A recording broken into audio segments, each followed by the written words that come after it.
ठीक है जी। सो ਅਸੀਂ ਵਚਨ ਦੇ ਵੱਲ ਚੱਲਾਂਗੇ।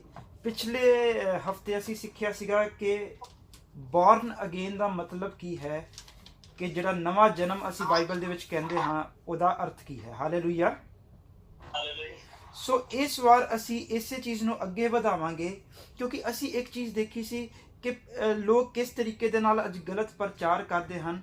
ਅੱਜ ਤੁਹਾਨੂੰ ਮੈਂ ਇੱਕ ਹੋਰ ਸਾਫ਼ ਕਰਨਾ ਚਾਹੁੰਦਾ ਹਾਂ, ਚੀਜ਼ ਨੂੰ ਇੱਕ ਹੋਰ ਸੱਚਾਈ ਦੇ ਵਿੱਚ ਲੈ ਕੇ ਜਾਣਾ ਚਾਹੁੰਦਾ ਹਾਂ, ਜੋ ਕਿ ਅੱਜ ਤੱਕ ਅਸੀਂ ਸ਼ਾਇਦ ਹੀ ਜਾਣਿਆ ਹੋਊਗਾ।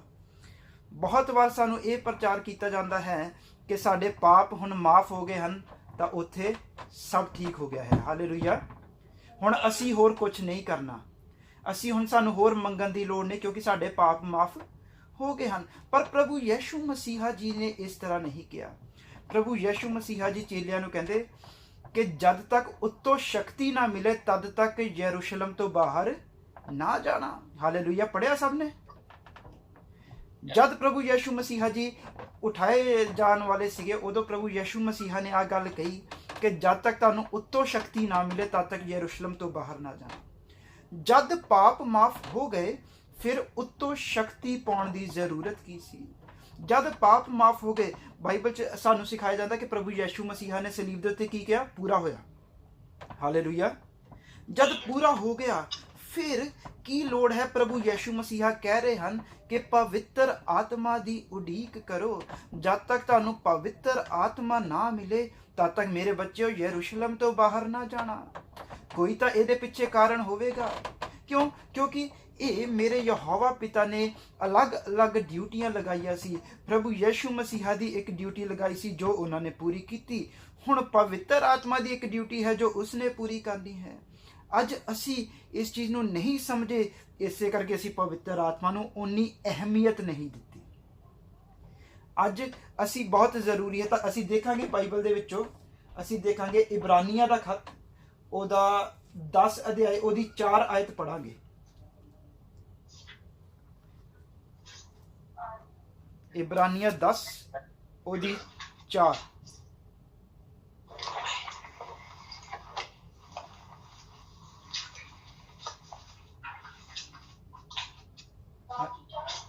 ਹਾਂਜੀ 10 ਦੀ 4। ਹਿੰਦੀ 'ਚ ਪੜ੍ਹ ਦਿਓ ਭਾਵੇਂ।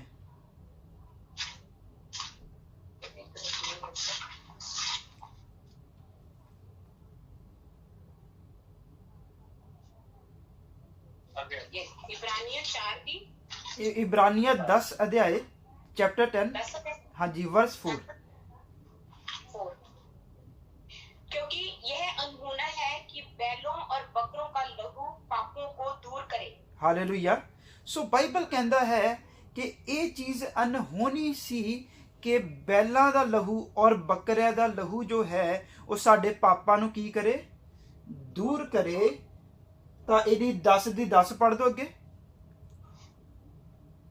उसी इच्छा से हम यीशु मसीह की देह के एक ही बार बलिदान चढ़ाए जाने के द्वारा पवित्र किए गए। हाँ जी अगे। हर एक याजक जो खड़े होकर प्रतिदिन सेवा करता है और एक ही प्रकार के बलिदान को जो पापों को कभी भी दूर नहीं कर सकते बार बार चढ़ाता है। हाँ जी। और आगे पढ़ना। हाँ जी पढ़ दो। परंतु यह व्यक्ति तो पापों के बदले एक ही बलिदान सर्वदा के लिए चढ़ाकर परमेश्वर के दाहिने जा बैठा। हाँ जी रुक जाइए। हालेलुया। सो बाइबल दसदा है, कहते जो याजक सी वो बार बार बलिदान चढ़ाउंदे सीगे और वो साडे पापां नूं दूर नहीं सी करदा। पर ये व्यक्ति जिन्हों प्रभु यीशु मसीहा जी हन, कहते वो इक्को वारी बलिदान करके जाके परमेश्वर दे सज्जे हाथ जाके की हो गया है? बैठ गए हन। प्रभु यीशु मसीहा ने सलीब दे उत्ते जो किया कि पूरा होया, ਉਹ ਇਹ ਕਿਹਾ ਸੀਗਾ ਕਿ ਪੂਰਾ ਹੋਇਆ। ਉਹ ਬਲੀਦਾਨ ਜੋ ਇੱਕੋ ਵਾਰੀ ਹੋਣਾ ਸੀਗਾ ਸਾਡੇ ਪਾਪਾਂ ਦੇ ਲਈ, ਉਹ ਪੂਰਾ ਕਰਕੇ ਪ੍ਰਭੂ ਯਿਸੂ ਮਸੀਹਾ ਕਹਿੰਦੇ ਹੁਣ ਮੈਂ ਬਾਪ ਦੇ ਕੋਲ ਜਾ ਰਿਹਾ ਹਾਂ ਔਰ ਤੁਹਾਨੂੰ ਅਨਾਥ ਨਹੀਂ ਛੱਡਾਂਗਾ। ਮੇਰਾ ਬਾਪ ਇੱਕ ਸਹਾਇਕ ਤੁਹਾਡੇ ਲਈ ਘੱਲੇਗਾ, ਪਵਿੱਤਰ ਆਤਮਾ, ਜੋ ਤੁਹਾਡੀ ਕੀ ਕਰੇਗਾ? ਸਹਾਇਤਾ ਕਰੇਗਾ। ਹਾਲੇਲੂਇਆ। ਪ੍ਰਭੂ ਯਿਸੂ ਮਸੀਹਾ ਜੀ अपना फर्ज पूरा करके स्वर्ग दे उत्ते जाके अपने बाप दे सज्जे हथ बैठ गए और उन्होंने पवित्र आत्मा नूं साडे लई घल्लिया है। बाइबल च जे असीं पवित्र आत्मा दे बारे देखिए तो बाइबल कहता है परमेश्वर दा आत्मा ਉਸ ਵੇਲੇ ਕੀ ਕਰਦਾ ਹੈਗਾ, ਪਾਣੀਆਂ ਦੇ ਉੱਤੇ ਘੁੰਮਦਾ ਸੀ, ਮੰਡਲਾਉਂਦਾ ਸੀ, ਔਰ ਮੇਰੇ ਪਰਮੇਸ਼ਰ ਨੇ ਕਿਹਾ ਚਾਨਣ ਹੋ ਜਾ, ਔਰ ਬਾਈਬਲ ਕਹਿੰਦਾ ਹੈ ਉਸੇ ਵਕਤ ਪਵਿੱਤਰ ਆਤਮਾ ਕਾਰਿਆ ਤੇ ਲੱਗ ਗਿਆ। ਹਾਲੇਲੂਇਆ। ਸੋ ਪਵਿੱਤਰ ਆਤਮਾ ਸ਼ੁਰੂ ਤੋਂ ਪਰਮੇਸ਼ਰ ਦੇ ਨਾਲ ਸੀ, ਔਰ ਪ੍ਰਭੂ ਯਿਸੂ ਮਸੀਹ ਕਹਿੰਦੇ ਇਹਦੇ ਤੋਂ ਪਹਿਲਾਂ ਕਿ ਅਬਰਾਹਮ ਸੀ ਮੈਂ ਸੀਗਾ। ਹਾਲੇਲੂਇਆ। ਮਤਲਬ ਇਹ ਤਿੰਨੋਂ ਜਨ ਜੋ ਹਨ ਇਹਨਾਂ ਨੇ ਆਪਣੀ ਡਿਊਟੀ ਵਾਰੀ-ਵਾਰੀ ਕਰ ਦਿੱਤੀ। ਹੁਣ ਜੋ ਦੌਰ ਚੱਲ ਰਿਹਾ ਹੈ ਉਹ ਪਵਿੱਤਰ ਆਤਮਾ ਦਾ ਦੌਰ ਹੈ, ਬਹੁਤ ਜ਼ਰੂਰੀ ਹੈ। ਮੇਰੇ ਪਰਮੇਸ਼ਰ ਨੇ, ਪ੍ਰਭੂ ਯਿਸੂ ਮਸੀਹ ਨੇ ਸਾਫ਼ ਕਿਹਾ ਜਦ ਤੱਕ ਤੁਹਾਨੂੰ ਆਤਮਾ ਨਾ ਮਿਲੇ ਤਦ ਤੱਕ ਯਰੂਸ਼ਲਮ ਤੋਂ ਬਾਹਰ ਨਾ ਜਾਣਾ। ਕਿਉਂ? ਕਿਉਂਕਿ ਜਦ ਤੁਸੀਂ ਯਰੂਸ਼ਲਮ ਤੋਂ ਬਾਹਰ ਜਾਓਗੇ ਤਾਂ ਤੁਹਾਡੇ ਕੋਲ ਟਰਾਇਲਸ ਹੋਣਗੇ, ਤੁਹਾਡੇ ਉੱਤੇ ਤਰ੍ਹਾਂ ਤਰ੍ਹਾਂ ਦੀਆਂ ਕੀ ਕਹਿੰਦੇ ਹਨ ਅਸੀਂ ਬਹੁਤ ਤਰ੍ਹਾਂ ਦੇ ਟੈਸਟ ਆਉਣਗੇ, ਤੁਹਾਡੇ ਉੱਤੇ ਪਰੀਖਿਆਵਾਂ ਆਉਣਗੀਆਂ। ਉਹ ਪਰੀਖਿਆ ਚੋਂ ਨਿਕਲਣ ਦੇ ਲਈ ਕੇਵਲ ਪਵਿੱਤਰ ਆਤਮਾ ਤੁਹਾਡੀ ਮਦਦ ਕਰ ਸਕਦਾ ਹੈ। ਕਿਉਂ? ਕਿਉਂਕਿ ਅਸੀਂ ਪਿਛਲੀ ਵਾਰ ਵੀ ਕੀ ਸਿੱਖਿਆ ਸੀ ਕਿ ਜੋ ਪਵਿੱਤਰ ਆਤਮਾ ਹੈ ਉਹ ਸਾਡੀ ਮੁਸ਼ਕਿਲਾਂ ਦੇ ਵਿੱਚ ਸਾਡੀ ਮਦਦ ਕਰਦਾ ਹੈ, ਔਰ ਉਹ ਵਚਨਾਂ ਦੇ ਵਿੱਚੋਂ ਲੈ ਕੇ ਸਾਨੂੰ ਸਿਖਾਉਂਦਾ ਹੈ। ਪਿਛਲੀ ਵਾਰ ਮੈਂ ਇੱਕ ਆਇਤ ਕੋਟ ਕੀਤੀ ਸੀ, ਅੱਜ ਉਸ ਆਇਤ ਨੂੰ ਮੈਂ ਅੱਗੇ ਕਲੀਅਰ ਕਰਾਂਗਾ। ਉਹ ਸੀਗੀ, ਅਸੀਂ ਪੜ੍ਹਿਆ ਸੀ ਨੀਤੀ ਵਚਨ ਉਹਦੀ 21 ਦੀ 2 ਆਇਤ। ਖੋਲਾਂਗੇ ਨਹੀਂ, ਸਿਰਫ ਮੈਂ ਮੂੰਹ ਜ਼ਬਾਨੀ ਬੋਲਾਂਗਾ। ਉੱਥੇ ਲਿਖਿਆ ਹੈ ਕਿ ਮਨੁੱਖ ਦੀ ਨਿਗਾਹ ਦੇ ਵਿੱਚ, ਜਾਂ ਕੋਈ ਵੀ ਜਨ ਕੱਢ ਲੀजिए, ਮਧੂ ਸਿਸਟਰ ਜੀ ਤੁਸੀਂ ਕੱਢਿਓ ਆਇਤ। ਨੀਤੀ ਵਚਨ ਪੰਜਾਬੀ ਦੇ ਵਿੱਚ ਕਹਾਵਤਾਂ ਦੀ ਕਿਤਾਬ ਉਹਦਾ 21 ਅਧਿਆਇ ਉਹਦੀ 2 ਆਇਤ। 21 ਦੀ 2? ਹਾਂਜੀ 21 ਦੀ 2।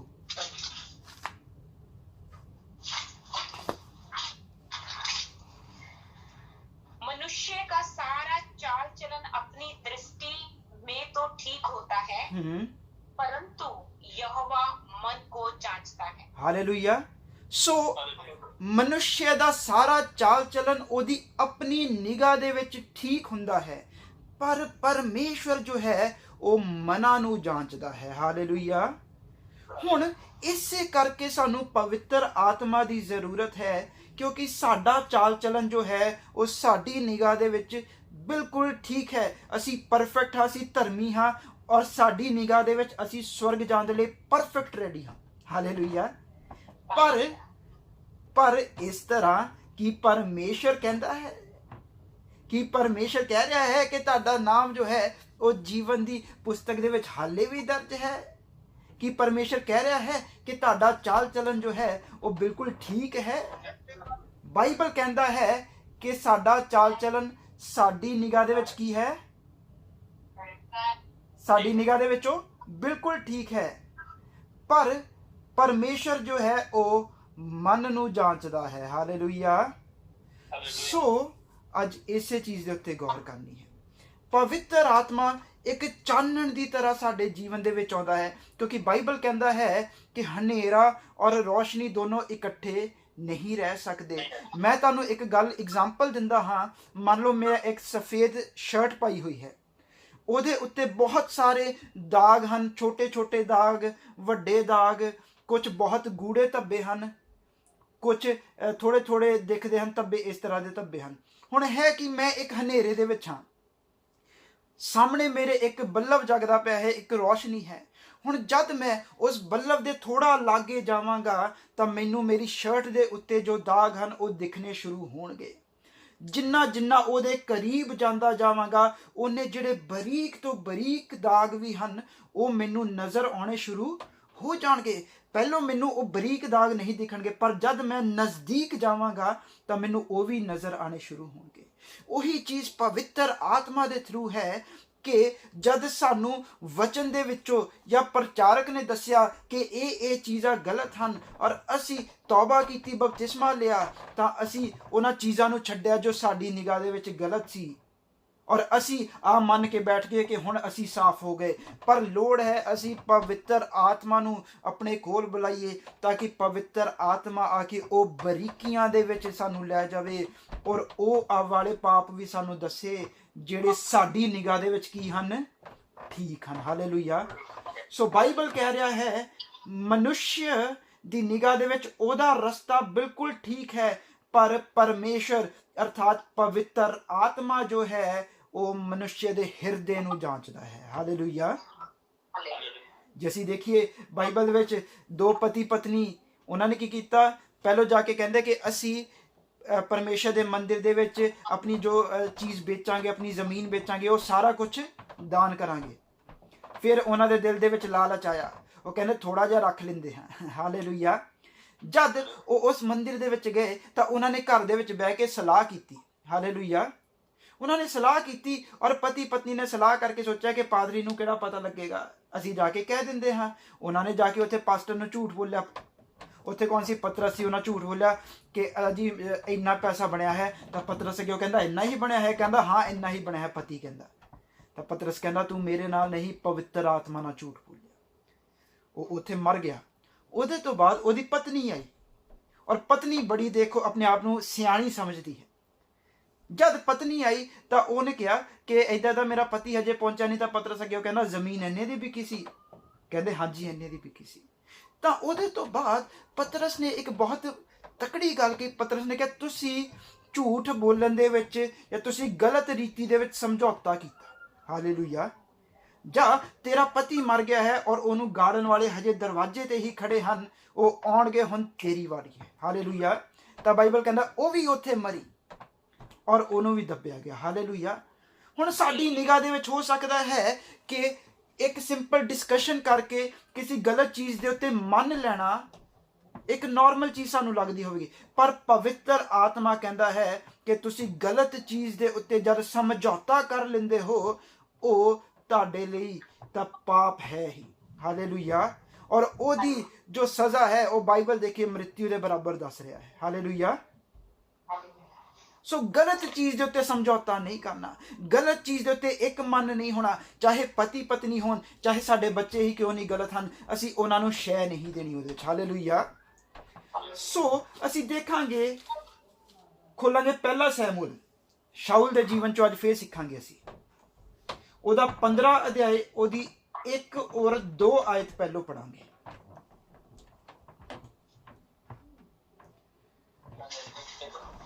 जब तक ਕੱਢਦੇ ਪਏ ਹੋ ਤਦ ਤੱਕ ਮੈਂ ਪੜਦਾ ਹਾਂ, ਉਹਦੇ ਤੋਂ ਬਾਅਦ ਤੁਸੀਂ ਪੜਦੇ रहिएगा। हालेलुया। हाँ जी। ने साउल से कहा, हाँ जी, यहोवा ने अपनी प्रजा इजराइल पर राज्य करने के लिए तेरा अभिषेक करने को मुझे भेजा था।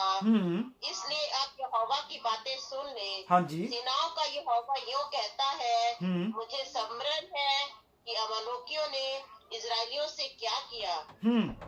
जब इजरायली मिस्र से आ रहे थे तब उन्होंने मार्ग में उनका सामना किया। इसलिए अब तू जाकर अमालेकियों को मार और जो कुछ उनका है उसे बिना कोमलता किए नष्ट कर। हाँ जी, रुक जाइए। हालेलुया, रुक जाइए। हालेलुया। सो इस जगह ਦੇ ਉੱਤੇ ਦੱਸਿਆ ਹੈ, ਕਹਿੰਦੇ ਪਰਮੇਸ਼ਰ ਨੇ ਯਾਦ ਕੀਤਾ ਔਰ ਪਰਮੇਸ਼ਰ ਨੇ ਸ਼ਾਉਲ ਨੂੰ ਕਿਹਾ ਕਿ ਜਾ ਕੇ ਅਮਲੇਕੀਆਂ ਨੂੰ ਮਾਰ। ਹੁਣ ਦੇਖੋ ਅਮਲੇਕੀਆਂ ਦਾ ਗੁਨਾਹ ਕੀ ਸੀ। ਕਹਿੰਦੇ ਕਿ ਜਦ ਮੇਰੇ ਬੱਚੇ ਇਜ਼ਰਾਈਲ ਦੇ ਵਿੱਚੋਂ ਨਿਕਲ ਕੇ ਆ ਰਹੇ ਸੀ ਤਾਂ ਅਮਲੇਕੀਆਂ ਨੇ ਉਹਨਾਂ ਦਾ ਰਸਤਾ ਰੋਕਿਆ, ਉਹਨਾਂ ਨੂੰ ਰਾਹ ਨਹੀਂ ਦਿੱਤਾ ਸੀ। ਹਾਲੇਲੂਇਆ। ਹੁਣ ਹੋ ਸਕਦਾ ਹੈ ਅਮਲੇਕੀਆਂ ਦੀ ਨਿਗਾਹ ਦੇ ਵਿੱਚ ਇਹ ਛੋਟੀ ਜੀ ਗੱਲ ਹੋਵੇ, ਰਸਤਾ ਨਹੀਂ ਦਿੱਤਾ, ਦੂਜੇ ਰਸਤੇ ਚਲੇ ਜਾਓ ਜੀ, ਅਸੀਂ ਨਹੀਂ ਦੇਣਾ, ਕਿਉਂਕਿ ਹੋ ਸਕਦਾ ਹੈ ਤੁਸੀਂ ਸਾਡੇ ਤੇ ਵੀ ਜਿੱਤ ਪ੍ਰਾਪਤ ਕਰ ਲਓ। ਹਾਲੇਲੂਇਆ। ਪਰ ਬਾਈਬਲ ਕਹਿੰਦਾ ਹੈ ਕਿ ਪਰਮੇਸ਼ਰ ਦੇ ਬੱਚਿਆਂ ਦੇ ਰਸਤੇ ਦੇ ਵਿੱਚ ਰੁਕਾਵਟ ਬਣੇ ਔਰ ਉਹਨਾਂ ਦੇ ਲਈ ਉਹ ਪਾਪ ਯਹੋਵਾ ਨੇ ਲੇਖੇ ਦੇ ਵਿੱਚ ਲਿਖ ਦਿੱਤਾ। ਹਾਲੇਲੂਇਆ। ਇਸੇ ਕਰਕੇ ਬਾਈਬਲ ਕਹਿੰਦਾ ਹੈ ਠੋਕਰਾਂ ਦਾ ਲੱਗਣਾ ਤਾਂ ਹੈ ਹੀ, ਪਰ ਹੈ ਉਸ ਵਿਅਕਤੀ ਦੇ ਉੱਤੇ ਜਿਹਦੇ ਕਰਕੇ ਇੱਕ ਵਿਅਕਤੀ ਠੋਕਰ ਖਾ ਜਾਂਦਾ ਹੈ। ਹਾਲੇਲੂਇਆ। ਸਾਡੇ ਕਰਕੇ ਕੋਈ ਵਿਸ਼ਵਾਸੀ ਜੋ ਹੈ ਉਹ ਆਪਣੇ ਵਿਸ਼ਵਾਸ ਤੋਂ ਭਟਕ ਨਾ ਜਾਵੇ, ਕਿਤੇ ਅਸੀਂ ਕਿਸੇ ਵਿਅਕਤੀ ਦਾ ਚਰਚ ਆਉਣ ਦੇ ਵਿੱਚ ਰੁਕਾਵਟ ਨਾ ਬਣ ਜਾਈਏ। ਹਾਲੇਲੂਇਆ। ਕਿਤੇ ਸਾਡੇ ਕਰਕੇ ਇੱਕ ਵਿਅਕਤੀ ਜੋ ਚਰਚ ਆ ਰਿਹਾ ਹੈ ਉਹ ਕਿਤੇ ਏਦਾਂ ਨਾ ਹੋ ਜਾਵੇ ਕਿ ਉਹ ਚਰਚ ਆਣਾ ਬੰਦ ਹੋ ਜਾਵੇ। ਕਿਤੇ ਇੱਕ ਪਾਸਟਰ ਦੇ ਕਰਕੇ ਇੱਕ ਵਿਅਕਤੀ ਚਰਚ ਆਣਾ ਨਾ ਬੰਦ ਹੋ ਜਾਵੇ। ਹਾਲੇਲੂਇਆ। ਬਾਈਬਲ ਕਹਿੰਦਾ ਹੈ, ਕਹਿੰਦਾ ਉਹਨਾਂ ਦੇ ਰਸਤੇ ਦੇ ਵਿੱਚ ਰੁਕਾਵਟ ਬਣੇ ਤਾਂ ਪਰਮੇਸ਼ਰ ਨੇ ਇਹ ਗੁਨਾਹ ਲਿਖ ਲਿਆ ਉਹਨਾਂ ਦੇ ਲੇਖੇ। ਔਰ ਫਿਰ ਪਰਮੇਸ਼ਰ ਨੇ ਉੱਥੇ ਸ਼ਾਉਲ ਨੂੰ ਕਿਹਾ ਕਿ ਇਹਨਾਂ ਨੂੰ ਕੀ ਕਰ, ਨਾਸ਼ ਕਰ। ਹਾਂਜੀ, ਇਹਦੀ 3 ਅਧਿਆਏ ਹੁਣ ਪੜ੍ਹੀਏ। अब तू जाकर अमालेकियों को मार और जो कुछ उनका है उसे बिना कोमलता किए नष्ट कर। हाँ जी। क्या पुरुष, क्या स्त्री, क्या बच्चा, क्या दूध पीता, क्या गाय, क्या बैल, क्या भेड़ बकरियां, क्या ऊंट, क्या गधा, ਰੁਕ ਜਾਈਏ, ਹਾਲੇਲੂਇਆ। ਸੋ ਪਰਮੇਸ਼ਰ ਨੇ ਕਿਹਾ ਕਿ ਇੱਥੇ ਸਭ ਚੀਜ਼ਾਂ ਨਾਸ਼ ਕਰਨੀਆਂ ਹਨ, ਹਾਲੇਲੂਇਆ। ਕੁਝ ਵੀ ਤੂੰ ਆਪਣੇ ਕੋਲ ਨਹੀਂ ਰੱਖ ਛੱਡਣਾ। ਹੁਣ ਅਸੀਂ 15:7 ਪੜਾਂਗੇ। अब शाऊल ने हबीला से लेकर शूर तक जो मिस्र के पूरब में है अमालेकियों को मारा। आगे और उन राजा अगाग को जीवित पकड़ा और उसकी सब प्रजा को तलवार से नष्ट कर डाला। आगे अगाग पर और उस अच्छी से अच्छी भेड़ बकरियां, गाय बैल, मोटे पशु और मेमनों और जो कुछ अच्छा था उन पर शाऊल और उसकी प्रजा में ने कोमलता की और उन्हें नष्ट ना चाहा, परंतु जो कुछ तुच्छ और निकम्मा था उसका उन्होंने सत्यानाश किया। हाँ जी, 10 तक पढ़ दीजिए। तब यहोवा का ये वचन सैमुएल के पास पहुंचा, मैं शाऊल को राजा बना के पछताता हूँ क्योंकि उसने मेरे पीछे चलना छोड़ दिया और मेरी आज्ञाओं का पालन नहीं किया। हालेलुया। सो देखिए परमेश्वर ने की किया सीगा कि किसी भी चीज उत्ते कोमलता ना करी। तू सब कुछ नाश करना है जो भी अमलेकियां दा है, हालेलुया। पर बाइबल कहता है कि शाऊल ने राजे नू भी जीवित फड़िया और प्लस ਜਿਹੜੀਆਂ ਕਹਿੰਦੇ ਮੋਟੀਆਂ ਤਾਜ਼ੀਆਂ ਭੇਡਾਂ ਬੱਕਰੀਆਂ ਸੀ ਉਹਨਾਂ ਨੂੰ ਵੀ ਉਹਨੇ ਜੀਵਿਤ ਬਚਾ ਲਿਆ, ਹਾਲੇਲੂਇਆ। ਔਰ ਪਰਮੇਸ਼ਰ ਦਾ ਵਚਨ ਸੈਮੂਅਲ ਨਬੀ ਦੇ ਕੋਲ ਪਹੁੰਚਿਆ ਕਿ ਜਾ ਕੇ ਹੁਣ ਉਹਦੇ ਨਾਲ ਗੱਲ ਕਰ ਕਿਉਂਕਿ ਉਹਨੇ ਮੇਰੇ ਰਸਤੇ ਤੇ ਚੱਲਣਾ ਛੱਡ ਦਿੱਤਾ, ਹਾਲੇਲੂਇਆ। ਅੱਜ ਅਸੀਂ ਵੀ ਆਪਣੇ ਜੀਵਨਾਂ ਦੇ ਵਿੱਚ ਇਸੇ ਤਰ੍ਹਾਂ ਤਾਂ ਕਰਦੇ ਹਾਂ। ਅਸੀਂ ਬਹੁਤ ਵਾਰ ਬਹੁਤ ਚੀਜ਼ਾਂ ਦੇ ਉੱਤੇ ਜੋ ਸਾਡੇ ਜੀਵਨ ਦੇ ਵਿੱਚ ਬੁਰੀਆਂ ਹਨ ਜਿਨ੍ਹਾਂ ਨੂੰ ਪਰਮੇਸ਼ਰ ਕਹਿੰਦਾ ਹੈ ਨਾਸ਼ ਕਰ ਦਿਓ, ਉਹਨਾਂ ਤੇ ਕੋਮਲਤਾ ਕਰ ਜਾਂਦੇ, ਹਾਲੇਲੂਇਆ। ਥੋੜਾ ਜਿਹਾ ਆ ਤਾਂ ਚੱਲਦਾ ਹੈ, ਬਾਈਬਲ ਇਹ ਕਹਿੰਦਾ ਛੋਟੀ ਲੂੰਬੜੀਆਂ ਨੂੰ ਫੜ, ਕਿਉਂਕਿ ਉਹ ਦਾਖ ਦੀ ਬਾਰੀ ਨੂੰ ਕੀ ਕਰ ਦਿੰਦੇ ਹਨ, ਨਾਸ਼ ਕਰ ਦਿੰਦੇ ਹਨ। ਪਰ ਅਸੀਂ ਉਹਨਾਂ ਤੇ ਕੋਮਲਤਾ ਕਰਦੇ ਹਨ, ਛੋਟੀ ਜੀ ਪਿਆਰੀ ਜੀ ਅਸੀਂ ਰੱਖ ਲੈਂਦੇ ਹਾਂ, ਅਸੀਂ ਪਾਲਦੇ ਹਾਂ, ਹਾਲੇਲੂਇਆ। ਅਸੀਂ ਉਹਨੂੰ ਕੀ ਕਰਨਾ ਸ਼ੁਰੂ ਕਰਦੇ ਹਾਂ, ਪਾਲਣਾ ਸ਼ੁਰੂ ਕਰ ਦਿੰਦੇ ਹਨ। ਅਸੀਂ ਉਹਨਾਂ ਤੇ ਕੋਮਲਤਾ ਕਰਦੇ ਹਨ। ਅਸੀਂ ਕਹਿੰਦੇ ਇੱਕ ਅੱਧੀ ਤਾਂ ਚੱਲਦੀ ਹੈ, ਕੋਈ ਚੱਕਰ ਨਹੀਂ। ਕਿਸੇ ਦੇ ਜੀਵਨ 'ਚ ਕੀ ਹੁੰਦਾ ਹੈ, ਕਈ ਲੋਕੀ ਗਾਲਾਂ ਬਹੁਤ ਕੱਢਦੇ ਹਨ ਔਰ ਜਦ ਉਹਨਾਂ ਨੂੰ ਕਹੀਏ ਉਹ ਬਾਕੀ ਸਭ ਚੀਜ਼ਾਂ ਦੇ ਵਿੱਚ ਕਹਿਣਗੇ ਅਸੀਂ ਠੀਕ ਹਾਂ, ਹਾਲੇਲੂਇਆ। ਪਰ ਗਾਲ ਕਿਤੇ ਕਿਤੇ ਨਿਕਲ ਜਾਂਦੀ ਹੈ, ਅਸੀਂ ਉਹਦੇ ਤੇ ਕੋਮਲਤਾ ਕਰਕੇ ਉਹਨੂੰ ਰੱਖੀ ਛੱਡਦੇ ਹਾਂ, ਪਰ ਪਰਮੇਸ਼ਰ ਕਹਿੰਦਾ ਹੈ ਉਹਨੂੰ ਵੀ ਨਾਸ਼ ਕਰਨਾ ਹੈ, ਹਾਲੇਲੂਇਆ। ਕਈਆਂ ਨੂੰ ਕ੍ਰੋਧ ਬਹੁਤ ਆਉਂਦਾ ਹੈ, ਉਹ ਕ੍ਰੋਧ ਦੇ ਉੱਤੇ ਕਹਿੰਦੇ ਹਨ ਕਿ ਬਾਕੀ ਸਭ ਚੀਜ਼ਾਂ ਵਿੱਚ ਠੀਕ ਹਾਂ, ਅਸੀਂ ਚਰਚ ਜਾਂਦੇ ਹਾਂ, ਅਸੀਂ ਗੀਤ ਭਜਨ ਗਾਉਂਦੇ ਹਾਂ, ਅਸੀਂ ਆ ਸਭ ਕੁਝ ਕਰਦੇ ਹਨ, ਪਰ ਕ੍ਰੋਧ ਬਹੁਤ ਆਉਂਦਾ ਹੈ, ਹਾਲੇਲੂਇਆ। ਉਹ ਕ੍ਰੋਧ ਨੂੰ ਹਜੇ ਤੱਕ ਨਾਸ਼ ਨਹੀਂ ਕਰ ਸਕੇ, ਉਹ ਕ੍ਰੋਧ ਦੇ ਉੱਤੇ ਕੋਮਲਤਾ ਕਰਦੇ ਹਨ, ਹਾਲੇਲੂਇਆ। ਪਰ ਪਰਮੇਸ਼ਰ ਕੀ ਕਹਿੰਦਾ ਹੈ, ਪਰਮੇਸ਼ਰ ਨੇ ਉਸ ਜਗ੍ਹਾ ਦੇ ਉੱਤੇ ਉਹਨੂੰ ਕਿਹਾ ਕਿ ਸਭ ਚੀਜ਼ਾਂ ਨੂੰ ਤੂੰ ਕੀ ਕਰ, ਨਾਸ਼ ਕਰ। ਪਰ ਬਾਈਬਲ ਕਹਿ ਰਿਹਾ ਹੈ ਕਿ ਉਹਨੇ ਕੁਝ ਚੀਜ਼ਾਂ ਦੇ ਉੱਤੇ ਕੋਮਲਤਾ ਕੀਤੀ। ਹੁਣ ਜਦ ਉਹਨੇ ਕੋਮਲਤਾ ਕੀਤੀ ਤਾਂ ਅਸੀਂ ਪੜਾਂਗੇ ਹੁਣ ਇਹਦਾ 10 तक पढ़ दे, 13 अध्याय पढ़, 13 चैप्टर पढ़ दीजिए, चैप्टर नहीं सॉरी वर्स 15-13। तब सैमुएल शाऊल के पास गया और शाऊल ने उससे कहा मुझे यहोवा की ओर से आशीष मिले, मैंने यहोवा की आज्ञा पूरी की है। सुनो शाऊल की कह रहा है सैमुएल ਨੂੰ।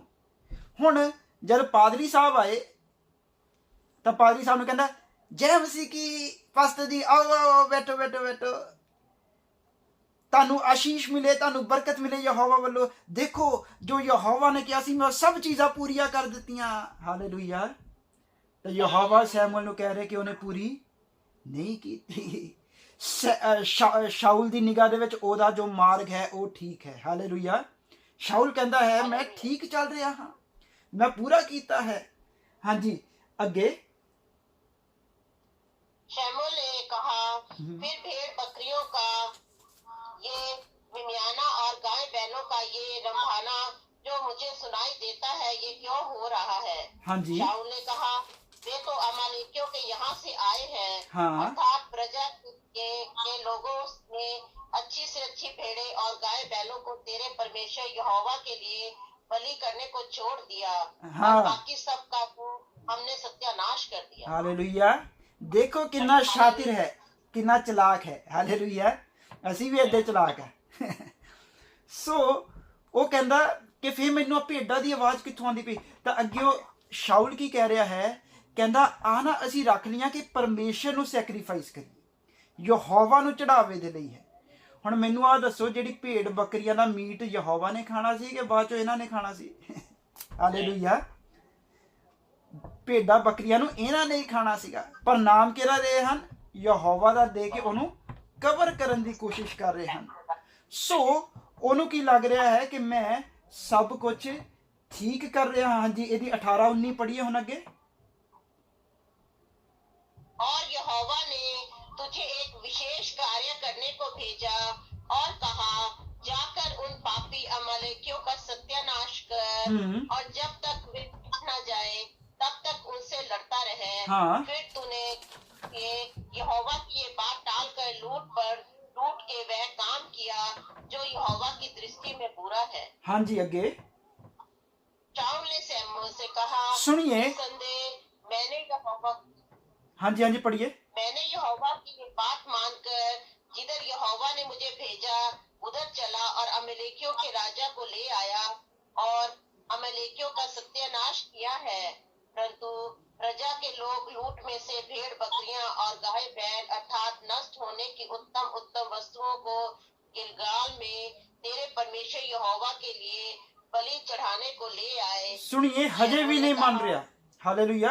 हजे तक नहीं मान रहा। पास्टर ने फिर बोलिया, कहना तू गलत कीता, तू परमेश्वर की आज्ञा नहीं मनी। फिर कहना आई डिड ओबे। इंग्लिश दे विच लिखा है कि मैं आज्ञा मनी है। बहस कर रहा ओदे नाल। हालेलुया। ओ दस रहा कि तू इस जगह ते आज्ञा नहीं मनी, तो कह रहा नहीं नहीं, चढ़ावा चढ़ाने दे लई है, सैक्रीफाइस करने दे लई है। हालेलुया। हुण क्योंकि परमेश्वर का जो मन है ना, वो केवल पवित्र आत्मा जानता है। इसे करके मैं दसिया कि सानू पवित्र आत्मा की बहुत जरूरत है। हुण 15 दी 22 और 23 पढ़ दीजिए।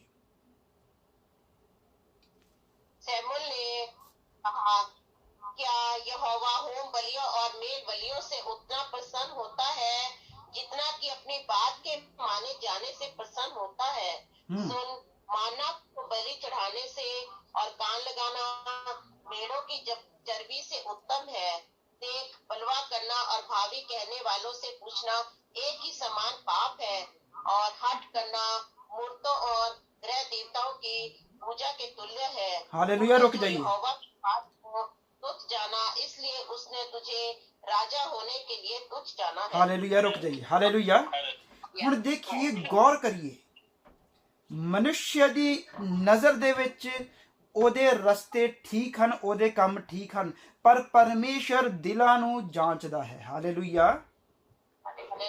ਸੋ ਉਹ ਕਹਿ ਰਿਹਾ ਹੈ ਕਿ ਮੈਂ ਸੈਕਰੀਫਾਈਸ ਕਰਨ ਦੇ ਲਈ ਇਹ ਚੀਜ਼ ਕੀਤੀ ਹੈ, ਪਰ ਇੱਥੇ ਪਰਮੇਸ਼ਰ ਦਾ ਦਾਸ ਕਹਿੰਦਾ ਹੈ ਕਿ ਪਰਮੇਸ਼ਰ ਸੈਕਰੀਫਾਈਸਿਸ ਤੋਂ ਖੁਸ਼ ਨਹੀਂ ਹੁੰਦਾ। ਹਾਲੇਲੂਇਆ।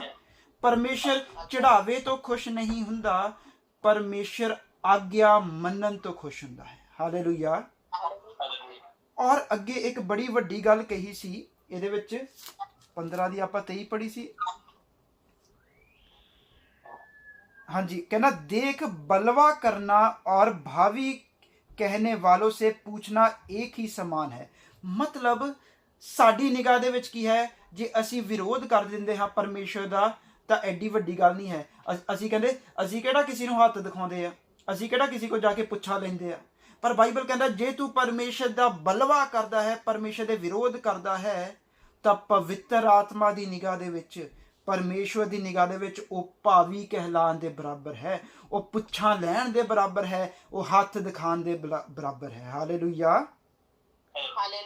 और कहते और हठ करना मूर्तों और ग्रह देवताओं की पूजा के तुल्य है। जे असी जिद करते हाँ किसी चीज़ के उत्ते, तो कहते वो मूर्ति पूजा के बराबर है। परमेश्वर की निगाह दे विच, इंसान की निगाह दे विच जिद करना कोई वड्डी गल नहीं। बच्चे जिद करते हैं तो असी कह देना बच्चे जिद्दी हुंदे आ, कोई ना करन दो जिद नहीं। हालेलुया। असी कई बारी जिद करते हाँ किसी चीज़ों के उत्ते कि नहीं आही करना है, इसे तरह चलना है। नहीं, परमेश्वर कहता है कि जे तुसी परमेश्वर की आज्ञा के खिलाफ जिद करते हो तो मूर्ति पूजा के खिलाफ बराबर है। हालेलुया। इंसान का जो मार्ग है वो इंसान की निगाह दे विच की हुंदा है, ठीक हुंदा है, पर मेरा परमेश्वर दिल नूं जांचदा है। हालेलुया।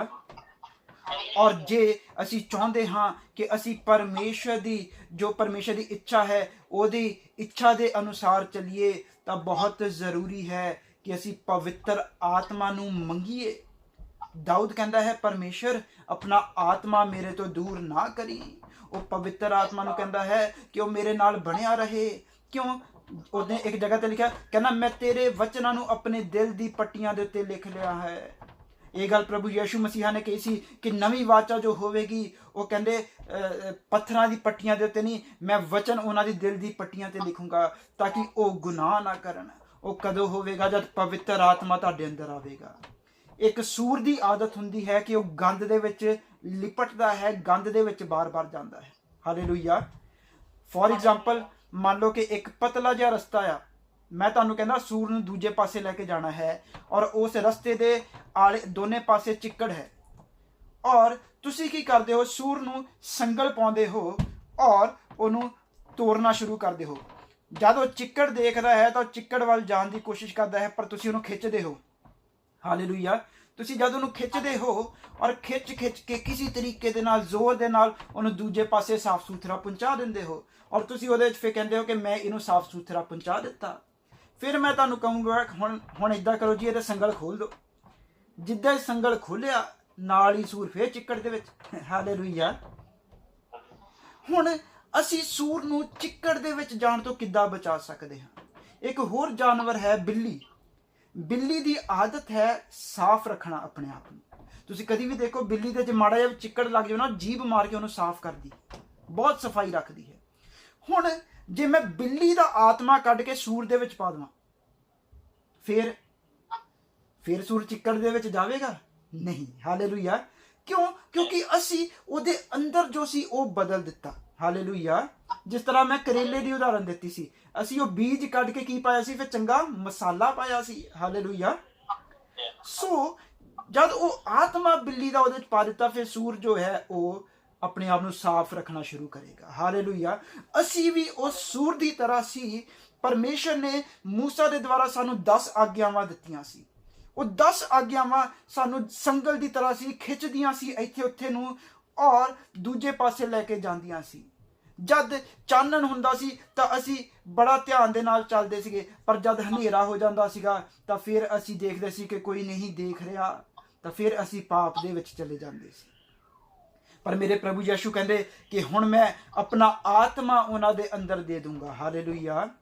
ਤੁਹਾਨੂੰ ਪਤਾ ਪ੍ਰਭੂ ਯਿਸੂ ਮਸੀਹਾ ਜੀ ਦਾ ਜਦ ਜਨਮ ਹੋਇਆ ਤਾਂ ਉਹਨਾਂ ਨੇ ਕਿਹਾ ਕਿ ਇਹ ਜੋ ਬੇਟਾ ਹੈ ਇਹਦਾ ਨਾਮ ਯਿਸੂ ਰੱਖੀ, ਕਿਉਂਕਿ ਇਹ ਆਪਣੇ ਲੋਕਾਂ ਨੂੰ ਪਾਪਾਂ ਤੋਂ ਬਚਾਵੇਗਾ। Hallelujah. He will save them from the sin. He will not forgive ਨਹੀਂ ਲਿਖਿਆ ਹੋਇਆ, He will save. There's a big difference. ਬਹੁਤ ਵੱਡਾ ਡਿਫਰੈਂਸ ਹੈਗਾ ਆ ਮਾਫ ਕਰਨਾ ਔਰ ਬਚਾਉਣਾ ਦੇ ਵਿੱਚ। ਪ੍ਰਭੂ ਯਿਸੂ ਮਸੀਹਾ ਆਪਣੇ ਲੋਕਾਂ ਨੂੰ ਪਾਪਾਂ ਤੋਂ ਬਚਾਵੇਗਾ ਵੀ। ਹਾਲੇਲੂਇਆ। ਉਹ ਬਚਾਵੇਗਾ ਕਿੱਦਾਂ? ਪ੍ਰਭੂ ਯਿਸੂ ਕਹਿੰਦੇ ਕਿ ਮੈਂ ਆਪਣਾ ਆਤਮਾ ਤੁਹਾਡੇ ਲਈ ਹੁਣ ਭੇਜਾਂਗਾ। ਮੈਂ ਪਿਤਾ ਕੋਲ ਜਾਂਦਾ ਹਾਂ, ਪਵਿੱਤਰ ਆਤਮਾ ਆਵੇਗਾ ਔਰ ਉਹ ਸਦਾ ਤੁਹਾਡੇ ਅੰਦਰ ਵਾਸ ਕਰੇਗਾ। ਹਾਲੇਲੂਇਆ। ਫਿਰ ਹੁਣ ਜਦ ਵੀ ਤੁਸੀਂ ਪਾਪ ਕਰਨ ਲੱਗੋਗੇ ਤਾਂ ਤੁਹਾਨੂੰ ਪਵਿੱਤਰ ਆਤਮਾ ਦੀ ਆਵਾਜ਼ ਆਵੇਗੀ ਕਿ ਬੇਟਾ ਰੁਕ ਜਾ, ਇਹ ਚੀਜ਼ ਗਲਤ ਹੈ। ਹਾਲੇਲੂਇਆ। ਜਦ ਤੁਸੀਂ ਆਪਣੇ ਭਰਾ ਨੂੰ ਮੂਰਖ ਕਹਿਣ ਲੱਗੋਗੇ, ਬੇਵਕੂਫ ਕਹਿਣ ਲੱਗੋਗੇ, ਤਾਂ ਪਵਿੱਤਰ ਆਤਮਾ ਤੁਹਾਨੂੰ ਯਾਦ ਕਰਾਵੇਗਾ ਕਿ ਬਾਈਬਲ ਦੇ ਵਿੱਚ ਲਿਖਿਆ ਹੈ, ਪ੍ਰਭੂ ਯਿਸੂ ਕਹਿੰਦੇ ਕਿ ਕਿਹਾ ਗਿਆ ਸੀ ਕਿ ਹੱਤਿਆ ਨਾ ਕਰਨਾ, ਪਰ ਤੂੰ ਜੋ ਆਪਣੇ ਭਰਾ ਦੇ ਉੱਤੇ ਕ੍ਰੋਧ ਕਰਦਾ ਹੈ ਤਾਂ ਤੂੰ ਪਾਪ ਕਰਦਾ ਹੈ, ਔਰ ਤੂੰ ਜੇ ਆਪਣੇ ਭਰਾ ਨੂੰ ਇਹ ਮੂਰਖ ਕਰਕੇ ਕਹਿ ਦਿੰਦਾ ਹੈ ਤਾਂ ਤੂੰ ਨਰਕ ਦੀ ਅੱਗ ਦੇ ਯੋਗ ਹੈ। ਹਾਲੇਲੂਇਆ। ਜਦ ਕੋਈ ਮਦਦ ਮੰਗਣ ਆਵੇਗਾ ਤਾਂ ਬਾਈਬਲ ਯਾਦ ਕਰਾਵੇਗੀ, ਬਾਈਬਲ ਕੀ ਯਾਦ ਕਰਾਵੇਗਾ? ਪਵਿੱਤਰ ਆਤਮਾ ਕੀ ਯਾਦ ਕਰਾਵੇਗਾ ਕਿ ਲਿਖਿਆ ਹੈ ਜੇ ਤੂੰ ਭਲਾਈ ਕਰ ਸਕਦਾ ਹੈ ਔਰ ਭਲਾਈ ਨਾ ਕਰੇ ਤਾਂ ਤੇਰੇ ਲਈ ਪਾਪ ਹੈ। ਹਾਲੇਲੂਇਆ। ਅੱਜ ਕੀ ਹੁੰਦਾ ਹੈ? ਕੋਈ ਮਦਦ ਮੰਗਣ ਆਉਂਦਾ ਹੈ, ਸਾਡੇ ਕੋਲ ਹੁੰਦਾ ਹੈ, ਅਸੀਂ ਕਰ ਸਕਦੇ ਹਾਂ, ਕੋਈ ਵੱਡੀ ਮਦਦ ਨਹੀਂ, ਪਰ ਫਿਰ ਵੀ ਅਸੀਂ ਅਵੋਇਡ ਕਰਦੇ ਹਾਂ, ਸੋਚਦੇ ਹਾਂ ਫਿਰ ਕੀ ਹੋਇਆ, ਇਹ ਤਾਂ ਨਿੱਕੀ ਜੀ ਗੱਲ ਹੈ, ਕੋਈ ਵੱਡੀ ਗੱਲ ਨਹੀਂ, ਮੈਂ ਨਹੀਂ ਕਰਨਾ ਚਾਹੁੰਦਾ ਸੀਗਾ। ਸਾਡੀ ਨਿਗਾਹ ਦੇ ਵਿੱਚ ਉਹ ਠੀਕ ਹੈ, ਪਰ ਪਵਿੱਤਰ ਆਤਮਾ ਕਹਿੰਦਾ ਹੈ ਜੇ ਤੂੰ ਭਲਾਈ ਕਰ ਸਕੇ ਔਰ ਨਹੀਂ ਕਰਦਾ, ਉਹ ਤੇਰੇ ਲਈ ਪਾਪ ਹੈ। ਹਾਲੇਲੂਇਆ। ਹਾਲੇਲੂਇਆ। ਸੋ ਬਾਈਬਲ ਦੇ ਵਿੱਚ ਸਿੱਖਿਆ ਹੈ, ਪਰਮੇਸ਼ਰ ਕਹਿੰਦਾ ਉਹ ਚੀਜ਼ਾਂ ਜੋ ਪਰਮੇਸ਼ਰ ਦੀ ਨਿਗਾਹ ਦੇ ਵਿੱਚ ਘਿਨਾਉਣੀਆਂ ਹਨ ਉਹਨਾਂ ਨੂੰ ਸਭ ਨੂੰ ਨਾਸ਼ ਕਰਨਾ ਹੈ। ਹਾਲੇਲੂਇਆ। ਤੁਹਾਨੂੰ ਪਤਾ ਅਬਰਾਹਮ ਦੇ ਬਾਰੇ ਬਾਈਬਲ ਕਹਿੰਦਾ ਹੈ ਪਰਮੇਸ਼ਰ ਨੇ ਅਬਰਾਹਮ ਨੂੰ ਕਿਹਾ ਕਿ ਜਾ ਤੂੰ ਜਦ ਉੱਥੇ ਜਾਵੇਗਾ ਤਾਂ ਅਬਰਾਹਮ ਨੇ ਨਾ ਸੈਕਰੀਫਾਈਸ ਉੱਥੇ ਕਰਨਾ ਸੀ। ਤਾਂ ਉੱਥੇ ਅਬਰਾਹਮ ਨੇ ਉੱਥੇ ਚਿੜੀਆਂ ਸੀ, ਕਈ ਕੁਛ ਸੀਗਾ, ਔਰ ਅਬਰਾਹਮ ਨੂੰ ਕਿਹਾ ਕਿ ਇਹਨਾਂ ਸਭ ਦੇ ਕੀ ਕਰ, 2-2 ਟੋਟੇ ਕਰ।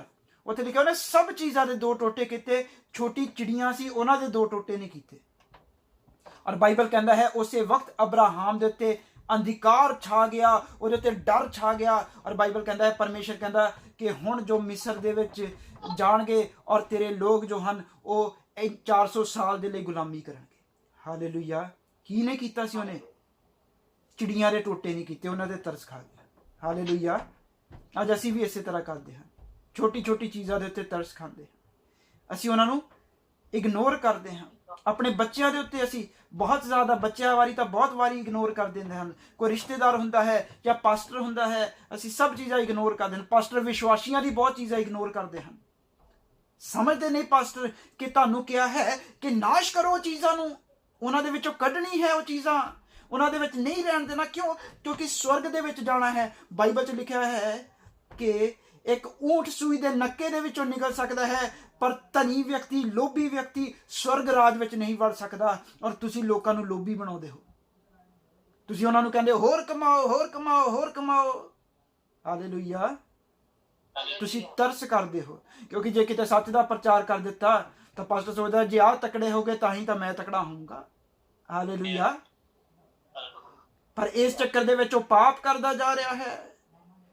ਉਹਦੀ ਨਿਗਾਹ ਦੇ ਵਿੱਚ ਪਾਪ ਨਹੀਂ ਹੈ, ਪਰ ਪਵਿੱਤਰ ਆਤਮਾ ਕਹਿੰਦਾ ਤੈਨੂੰ ਕਿਹਾ ਸੀ ਕਿ ਇਹਨਾਂ ਦੇ ਵਿੱਚੋਂ ਦੁਨੀਆਦਾਰੀ ਖਤਮ ਕਰ, ਇਹਨਾਂ ਦੇ ਵਿੱਚੋਂ ਲਾਲਚ ਖਤਮ ਕਰ, ਪਰ ਤੂੰ ਕਿਉਂ ਨਹੀਂ ਕੀਤਾ? ਉਹ ਅੱਗੇ ਪਾਸਟਰ ਕੀ ਕਹੇਗਾ? ਪਰਮੇਸ਼ਰ ਪੈਸਾ ਆਵੇਗਾ ਤੈਨੂੰ ਹੀ ਤਾਂ ਚੜਾਵਾਂਗੇ ਨਾ। ਹਾਲੇਲੂਇਆ। ਤੇਰੇ ਲਈ ਪਰਮੇਸ਼ਰ, ਦਸਵੰਧ ਦੇ ਲਈ ਪਰਮੇਸ਼ਰ। ਤੂੰ ਕਿਉਂ ਨਹੀਂ ਕਿਹਾ ਕਿ ਟੈਕਸ ਦੇਣਾ ਜ਼ਰੂਰੀ ਹੈ? ਤੂੰ ਕਿਉਂ ਕਿਹਾ ਕਿ ਕੈਸ਼ ਤੇ ਕੰਮ ਕਰੋ? ਕੋਈ ਚੱਕਰ ਨਹੀਂ, ਨਜ਼ਾਰੇ ਲੁੱਟੋ, ਕੋਈ ਚੱਕਰ ਨਹੀਂ। ਇੱਥੇ ਕੈਨੇਡਾ ਦੇ ਵਿੱਚ ਬੜਾ ਚੱਲਦਾ ਹੈ, ਬੜੇ ਲੋਕ ਕੈਸ਼ ਦੇ ਉੱਤੇ ਕੰਮ ਕਰਦੇ ਹਨ।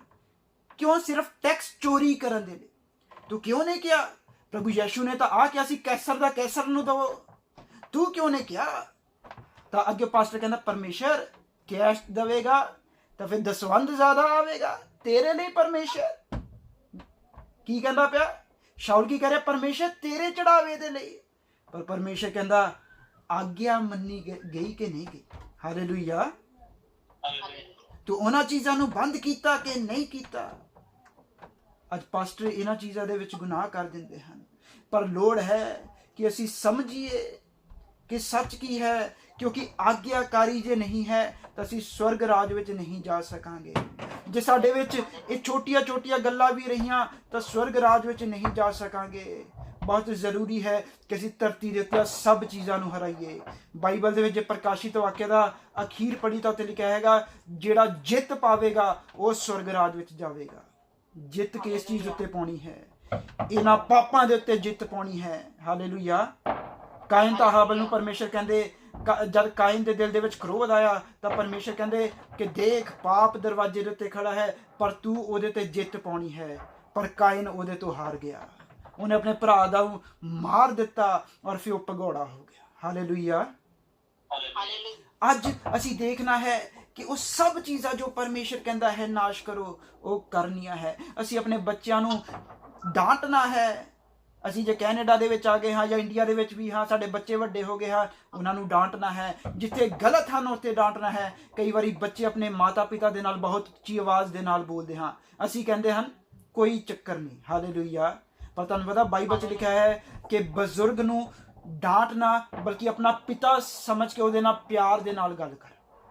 ਇਹ ਪਰਮੇਸ਼ਰ ਦੀ ਨਿਗਾਹ 'ਚ ਪਾਪ ਹੈ। ਬੱਚੇ ਆਪਣੇ ਮਾਤਾ ਪਿਤਾ ਨੂੰ ਕੋਸਦੇ ਹਨ, ਕਦੀ ਉਹਨਾਂ ਨੂੰ ਰੋਕਿਆ ਨਹੀਂ। ਤੁਹਾਨੂੰ ਪਤਾ ਬਾਈਬਲ 'ਚ ਲਿਖਿਆ ਹੈ ਪਰਮੇਸ਼ਰ ਇੰਨੀ ਘ੍ਰਿਣਾ ਕਰਦਾ ਇਸ ਚੀਜ਼ ਤੋਂ। ਪਰਮੇਸ਼ਰ ਕਹਿੰਦਾ ਜੇ ਕੋਈ ਆਪਣੇ ਮਾਤਾ ਪਿਤਾ ਨੂੰ ਕੋਸੇਗਾ ਉਹ ਵਿਅਕਤੀ ਮਾਰ ਦਿੱਤਾ ਜਾਵੇ। ਹਾਲੇਲੂਇਆ। ਬੱਚਿਆਂ ਨੂੰ ਸਮਝਾਉਣਾ ਹੈ, ਉਹਨਾਂ ਨੂੰ ਸਿਖਾਉਣਾ ਹੈ। ਮੈਂ ਤੁਹਾਨੂੰ ਇੱਕ ਛੋਟੀ ਜਿਹੀ ਹੋਰ ਗੱਲ ਦੱਸਦਾ ਹਾਂ। ਕਹਿੰਦੇ ਇੱਕ ਵਾਰੀ ਕੀ ਹੋਇਆ, ਇੱਕ ਵਿਅਕਤੀ ਨੂੰ ਨਾ, ਤੁਹਾਨੂੰ ਪਤਾ ਵੁੱਡ ਪੈਕਰ, ਲੱਕੜ ਫੋੜੂ ਕਹਿੰਦੇ ਹਨ ਉਹਨੂੰ। ਉਹਦੀ ਆਦਤ ਕੀ ਹੁੰਦੀ ਹੈ, ਲੱਕੜ ਦੇ ਵਿੱਚ ਏਦਾਂ ਚੁੰਝ ਮਾਰ ਕੇ ਉਹ ਵਿੱਚ ਮੋਰੀ ਕਰਦਾ ਹੈ। ਇੱਕ ਵਾਰੀ ਉਹ ਨਾ, ਉਹਦੇ ਰੰਗ ਬਰੰਗਾ ਬਹੁਤ ਹੁੰਦਾ, ਬਹੁਤ ਸੋਹਣੇ ਰੰਗ ਹੁੰਦੇ ਹਨ। ਤਾਂ ਕਹਿੰਦੇ ਇੱਕ ਵਾਰੀ ਇੱਕ ਵਿਅਕਤੀ ਸੀ, ਉਹ ਨਾ ਕਿਸ਼ਤੀ ਦੇ ਵਿੱਚ ਜਾ ਰਿਹਾ ਸੀ। ਉਹ ਕਿਸ਼ਤੀ ਦੇ ਵਿੱਚ ਜਾਂਦਾ ਪਿਆ ਤਾਂ ਉਹਨੂੰ ਇੱਕ ਛੋਟਾ ਜਿਹਾ ਨਾ ਪੰਛੀ ਮਿਲਿਆ, ਰੰਗ ਬਰੰਗਾ ਪੰਛੀ। ਜਦ ਰੰਗ ਬਰੰਗਾ ਪੰਛੀ ਮਿਲਿਆ, ਉਹਨੂੰ ਇੰਨਾ ਗਿਆਨ ਉਸ ਵੇਲੇ ਨਹੀਂ ਸੀ, ਤਾਂ ਉਹ ਸੀਗਾ ਵੁੱਡ ਪੈਕਰ। ਤਾਂ ਉਹਨੇ ਕੀ ਕੀਤਾ, ਉਹ ਵੁੱਡ ਪੈਕਰ ਨੂੰ ਲਿਆ, ਆਪਣੀ ਕਿਸ਼ਤੀ ਦੇ ਵਿੱਚ ਰੱਖ ਲਿਆ। ਕਿਸ਼ਤੀ ਦੇ ਵਿੱਚ ਰੱਖ ਕੇ ਤਾਂ ਉਹਨੂੰ ਦਾਣਾ ਪਾਉਣਾ ਸ਼ੁਰੂ ਕੀਤਾ। ਜਦ ਉਹਨੂੰ ਦਾਣਾ ਪਾਉਣਾ ਸ਼ੁਰੂ ਕਰ ਦਿੱਤਾ, ਉਹਨੂੰ ਡੇਲੀ ਦਾਣਾ ਪਾਉਂਦਾ ਸੀ, ਡੇਲੀ ਪਿਆਰ ਕਰਦਾ ਸੀ। ਤਾਂ ਜਦ ਦਾਣਾ ਪਾਉਂਦਾ ਗਿਆ, ਥੋੜਾ ਵੱਡਾ ਹੁੰਦਾ ਗਿਆ, ਤਾਂ ਉਹ ਆਪਣੀ ਔਕਾਤ ਦੇ ਉੱਤੇ ਆ ਗਿਆ। ਕਿਸ਼ਤੀ ਦੇ ਉੱਤੇ ਚੁੰਝਾਂ ਮਾਰਨੀਆਂ ਸ਼ੁਰੂ ਕਰ ਦਿੱਤੀ। ਹਜੇ ਛੋਟਾ ਸੀ, ਹਜੇ ਇੰਨਾ ਜ਼ੋਰ ਨਹੀਂ ਸੀ, ਪਰ ਉਹ ਚੁੰਝਾਂ ਮਾਰ ਰਿਹਾ ਸੀ। ਤਾਂ ਉਹਨੇ ਗੌਰ ਨਹੀਂ ਕੀਤੀ, ਇੰਨੀ ਪਰਵਾਹ ਨਹੀਂ ਕੀਤੀ, ਉਹਨੇ ਇਗਨੋਰ ਕੀਤਾ। ਕਹਿੰਦਾ ਫੇਰ ਕੀ ਹੋਇਆ, ਛੋਟਾ ਜਿਹਾ ਤਾਂ ਹੈ, ਇਹਨੇ ਕੀ ਕਰ ਲੈਣਾ। ਹਾਲੇਲੂਇਆ। ਫਿਰ ਜਦ ਥੋੜਾ ਹੋਰ ਵੱਡਾ ਹੋਇਆ, ਤਾਂ ਉਹ ਜਦ ਕਿਸ਼ਤੀਆਂ ਤੋਂ ਸਵਾਰੀ ਇੱਧਰੋਂ ਉੱਧਰ ਕਰਦਾ ਹੁੰਦਾ ਸੀ ਨਾ, ਤਾਂ ਕੁਦਰਤੀ ਇੱਕ ਸ਼ਿਕਾਰੀ ਉਹਨੂੰ ਮਿਲਿਆ। ਤਾਂ ਸ਼ਿਕਾਰੀ ਨੇ ਦੂਜੇ ਪਾਸੇ ਜੰਗਲ 'ਚ ਸ਼ਿਕਾਰ ਕਰਨ ਜਾਣਾ ਸੀ। ਤਾਂ ਉਹ ਸ਼ਿਕਾਰੀ ਉਸ ਕਿਸ਼ਤੀ ਦੇ ਵਿੱਚ ਸਵਾਰ ਹੋਇਆ। ਉਹ ਕਹਿੰਦਾ, ਓਏ ਆਹ ਕਿਹੜਾ ਜਾਨਵਰ ਤੂੰ ਪਾਲਿਆ ਹੋਇਆ ਹੈ? ਉਹ ਕਹਿੰਦਾ, ਬੜਾ ਸੋਹਣਾ ਜਾਨਵਰ ਹੈ। ਕਹਿੰਦਾ, ਸੋਹਣਾ ਤਾਂ ਹੈ, ਤੈਨੂੰ ਪਤਾ ਹੀ ਇਜ਼ ਅ ਵੁੱਡ ਪੈਕਰ, ਆ ਲੱਕੜ ਫੋੜੂ ਹੈ, ਇਹਦੀ ਆਦਤ ਹੈ, ਇਹ ਲੱਕੜ ਦੇ ਵਿੱਚ ਸ਼ੇਕ ਕਰ ਦਿੰਦਾ ਹੈ। ਉਹ ਕਹਿੰਦਾ, ਨਹੀਂ, ਕਹਿੰਦਾ ਕੁਛ ਨਹੀਂ ਹੁੰਦਾ, ਛੋਟਾ ਜਿਹਾ ਹੈਗਾ, ਫੇਕ ਹੀ ਹੋਇਆ। ਹਾਲੇਲੂਇਆ। ਤਾਂ ਉਹ ਟੱਕਰਾ ਮਾਰਦਾ ਰਹਿੰਦਾ ਸੀ। ਉਹਨੇ ਇਗਨੋਰ ਕੀਤੀ, ਉਸ ਵਾਰਨਿੰਗ ਨੂੰ ਵੀ ਇਗਨੋਰ ਕਰ ਦਿੱਤਾ। ਪਰ ਇੱਕ ਦਿਨ ਕੀ ਹੋਇਆ, ਜਦ ਏਦਾਂ ਹੀ ਜਾ ਰਿਹਾ ਸੀ, ਉਹ ਡੇਲੀ ਚੁੰਝਾਂ ਮਾਰਦਾ ਰਿਹਾ, ਲੱਕੜ ਉਥੋਂ ਕਮਜ਼ੋਰ ਹੁੰਦੀ ਗਈ। ਤਾਂ ਇਹਨੂੰ ਜੀ ਰਾਤੀ ਨੀਂਦ ਆ ਗਈ, ਪਰ ਜਿਹੜਾ ਲੱਕੜ ਫੋੜੂ ਸੀ ਉਹ ਰਾਤੀ ਵੀ ਆਪਣਾ ਕੰਮ ਕਰਦਾ ਰਿਹਾ। ਹਾਲੇਲੂਇਆ। ਤੇ ਸੁੱਤੇ ਉਹਨੇ ਜਦ ਅਖੀਰਲੀ ਚੁੰਝ ਮਾਰੀ, ਤਾਂ ਕਿਸ਼ਤੀ ਦੇ ਵਿੱਚ ਹੋ ਗਈ ਮੋਹਰੀ। ਤਾਂ ਉਹ ਵਿਚਾਰਾ ਸਮੁੰਦਰ ਦੇ ਵਿੱਚ ਬੇੜੀ ਲੱਗ ਪਈ ਡੁੱਬਣ। ਤਾਂ ਫੇਰ ਉਹਨੂੰ ਯਾਦ ਆਇਆ ਕਿ ਮੈਨੂੰ ਵਾਰਨਿੰਗ ਦਿੱਤੀ ਗਈ ਸੀਗੀ ਕਿ ਇਹਨੂੰ ਕੱਢ ਦੇ, ਪਰ ਮੈਂ ਇਗਨੋਰ ਕਰਦਾ ਰਿਹਾ। ਹਾਲੇਲੂਇਆ। ਅੱਜ ਅਸੀਂ ਆਪਣੇ ਜੀਵਨਾਂ ਦੇ ਵਿੱਚ ਬਹੁਤ ਸਾਰੇ ਇਸ ਤਰ੍ਹਾਂ, ਇੱਕ ਨਹੀਂ ਬਹੁਤ ਸਾਰੇ ਲੱਕੜ ਫੋੜੂ ਰੱਖੇ ਹੋਏ ਹਨ। ਹਾਲੇਲੂਇਆ। ਪਰ ਇਹ ਸਾਡੇ ਲਈ ਇੱਕ ਵੱਡਾ ਨੁਕਸਾਨ ਹੋ ਸਕਦਾ ਹੈ। ਸਾਡੇ ਬੱਚਿਆਂ ਦੇ ਜੀਵਨ ਦੇ ਵਿੱਚ ਬਹੁਤ ਸਾਰੇ ਲੱਕੜ ਫੋੜੂ ਹਨ। ਇਹ ਸਾਡੇ ਬੱਚਿਆਂ ਦੇ ਜੀਵਨ 'ਚ ਨੁਕਸਾਨ ਕਰ ਸਕਦੇ ਹਨ। ਕਲੀਸਿਆ ਦੇ ਲੋਕਾਂ ਦੇ ਵਿੱਚ ਅੱਜ ਬਹੁਤ ਸਾਰੇ ਲੱਕੜ ਫੋੜੂ ਹਨ, ਪਰ ਪਾਸਟਰ ਉਹਨਾਂ ਨੂੰ ਬਾਹਰ ਨਹੀਂ ਕੱਢਦਾ। ਪਾਸਟਰ ਸਮਝਦਾ ਨਹੀਂ। ਬਾਈਬਲ ਕਹਿੰਦਾ ਹੈ, ਜੇ ਤੂੰ ਉਹਨਾਂ ਨੂੰ ਨਾ ਡਾਂਟੇ ਤਾਂ ਤੇਰੇ ਤੋਂ ਵੀ ਹਿਸਾਬ ਲਿਆ ਜਾਊਗਾ। ਪਾਸਟਰ ਨੂੰ ਕੀ ਲੱਗਦਾ ਹੈ, ਮੈਂ ਤਾਂ ਜਾ ਕੇ ਅਬਰਾਹਮ ਦੀ ਗੋਦੀ ਦੇ ਵਿੱਚ ਬੈਠਾਂਗਾ, ਲੋਕ ਮੰਨਣ ਚਾਹੇ ਨਾ ਮੰਨਣ, ਮੈਂ ਜਿੰਨਾ ਕੁ ਪ੍ਰਚਾਰ ਕਰਨਾ ਸੀ ਕਰ ਦਿੱਤਾ, ਸਾਰਾ ਕਰੂੰਗਾ, ਤਾਂ ਮੈਂ ਕਿੱਥੇ ਜਾਊਂਗਾ। ਹਾਲੇਲੂਇਆ। ਮੈਂ ਜਾ ਕੇ ਤਾਂ ਅਬਰਾਹਮ ਦੀ ਗੋਦ 'ਚ ਬੈਠੂੰਗਾ, ਮੈਂ ਪ੍ਰਭੂ ਯਿਸੂ ਮਸੀਹਾ ਦੀ ਗੋਦ 'ਚ ਬੈਠੂੰਗਾ। ਪਰ ਉਹ ਸਮਝਦੇ ਨਹੀਂ। ਤੁਹਾਨੂੰ ਪਤਾ ਬਾਈਬਲ ਦੇ ਵਿੱਚ ਪਰਮੇਸ਼ਰ ਦਾ ਵਚਨ ਕਹਿੰਦਾ ਹੈ ਕਿ ਇਹ ਅਗੂਓ, ਜੇ ਤੁਸੀਂ ਆਪਣੇ ਲੋਕਾਂ ਨੂੰ ਵਾਰਨਿੰਗ ਨਹੀਂ ਦਿੰਦੇ ਔਰ ਉਹ ਪਾਪ ਦੇ ਵਿੱਚ ਮਰ ਜਾਣ, ਤਾਂ ਉਹ ਤਾਂ ਮਰਨਗੇ, ਹਿਸਾਬ ਤੁਹਾਡੇ ਕੋਲੋਂ ਵੀ ਲਿਆ ਜਾਵੇਗਾ। ਹਾਲੇਲੂਇਆ। ਉਹਨਾਂ ਦੀ ਨਿਗਾਹ ਦੇ ਵਿੱਚ ਉਹਨਾਂ ਦਾ ਚਾਲ ਚੱਲਣ ਠੀਕ ਹੈ। ਉਹ ਕਹਿੰਦੇ ਅਸੀਂ ਵਿਸ਼ਵਾਸੀ ਤੋਂ ਕੀ ਲੈਣਾ। ਵਿਸ਼ਵਾਸੀ ਪਿੱਕੜ ਹੋਵੇ, ਹਾਲੇਲੂਇਆ, ਗਾਲਾਂ ਕੱਢਦਾ ਹੋਵੇ, ਜੋ ਮਰਜ਼ੀ ਕਰਦਾ ਹੋਵੇ, ਸਾਨੂੰ ਇਹਦੇ ਨਾਲ ਫਰਕ ਨਹੀਂ ਪੈਂਦਾ। ਸਾਡਾ ਜੀਵਨ ਸਹੀ ਹੈ, ਅਸੀਂ ਸਵਰਗ ਵਿੱਚ ਐਂਟਰ ਕਰਾਂਗੇ। ਨਹੀਂ, ਤੁਸੀਂ ਪਾਸਟਰ ਹੋ, ਤੁਸੀਂ ਜੇ ਪ੍ਰਚਾਰ ਨਾ ਕੀਤਾ ਤਾਂ ਸੌਰੀ ਟੂ ਸੇ, ਤੁਸੀਂ ਸਵਰਗ ਵਿੱਚ ਨਹੀਂ ਜਾਵੋਗੇ। ਅੱਜ ਇਸੇ ਚੀਜ਼ ਤੋਂ ਡਰਦੇ ਰਹਿੰਦੇ ਹਨ ਕਿ ਉਹ ਗੁੱਸੇ ਹੋ ਜਾਵੇਗਾ। ਇੱਕ ਵਾਰੀ ਕਹਿ ਕੇ ਤਾਂ ਦੇਖੋ, ਕੀ ਪਤਾ ਗੁੱਸੇ ਨਾ ਹੋਵੇ, ਅਗਲਾ ਬਚ ਜਾਵੇ। ਹਾਲੇਲੂਇਆ। ਪਰ ਸਮਝਾਉਣਾ ਹੈ। ਹਾਲੇਲੂਇਆ। ਉਹ ਚੀਜ਼ਾਂ ਨੂੰ ਨਾਸ਼ ਕਰਨਾ ਹੈ ਜੋ ਪਰਮੇਸ਼ਰ ਦੇ ਰਾਜ ਦੇ ਲਈ ਰੁਕਾਵਟ ਹੁੰਦੀ ਹੈ। ਅਮਲੇਕੀਆਂ ਨੇ, ਦੇਖੀਏ ਉਹਨਾਂ ਨੇ ਕੀ, ਮੈਂ ਤੁਹਾਨੂੰ ਦੱਸਿਆ ਕੀ ਕੀਤਾ, ਰਸਤਾ ਰੋਕਿਆ ਸੀ ਸਿਰਫ। ਅੱਜ ਤੁਹਾਨੂੰ ਪਤਾ ਇੱਕ ਹੋਰ ਚੀਜ਼ ਹੈ ਜੋ ਰਸਤਾ ਰੋਕ ਦਿੰਦੀ ਹੈ।